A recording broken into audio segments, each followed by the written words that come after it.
আলো আসবেই নামের এই হোয়াটসঅ্যাপ গ্রুপে যুক্ত ছিলেন চিত্রনায়ক ফেরদৌস, রিয়াজ আহমেদ, সাজু খাদেম, অভিনেত্রী শামীমা তুষ্টি, তানভিন সুইটি, সোহানা সাবা এবং অরুণা বিশ্বাস সহ অনেকেই।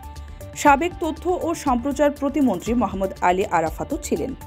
বৈষম্য বিরোধী ছাত্র আন্দোলনের সময় তারকারা যখন সাহস নিয়ে রাজপথে নামেন, তখন আরেকটি গ্রুপ হোয়াটসঅ্যাপে গোপন গ্রুপ খুলে ছাত্রদের দমন করার পরামর্শ দেন।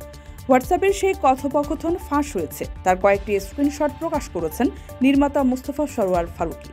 ভাইরাল হওয়া স্ক্রিনশটে দেখা যাচ্ছে অভিনেত্রী অরুণা বিশ্বাস, সোহানা সাবা, সুইটি ছাত্রদের যে কোনো মূল্যে দমন করার পরামর্শ দিচ্ছেন।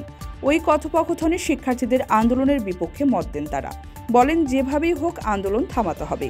এর জন্য শিক্ষার্থীদের গরম পানি ঢালার পরামর্শ দেন অরুণা বিশ্বাস। বিষয়টি ইতোমধ্যে সামাজিক মাধ্যমে ঝড় উঠেছে।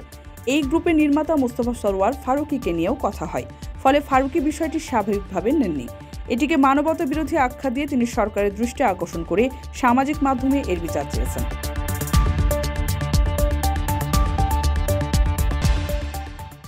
কারো কাছে স্বপ্ন পূরণ, কারো আনন্দের উপলক্ষ, আবার কারো জীবন পাল্টে দেওয়ার মুহূর্ত, কখনো জীবন বাঁচাতে সর্বোচ্চ গতিতে উড়ে চলা, কারো আবেগের শেষ মুহূর্ত, আপনজনের শেষ বিদায়ে শামিল হওয়া। এমন সব ইচ্ছে পূরণে সর্বনিম্ন ভাড়ায় দ্রুতগতির বাহন প্রবাসী হেলিকপ্টার। আপনার প্রয়োজনে যোগাযোগ করুন আমাদের হটলাইনে।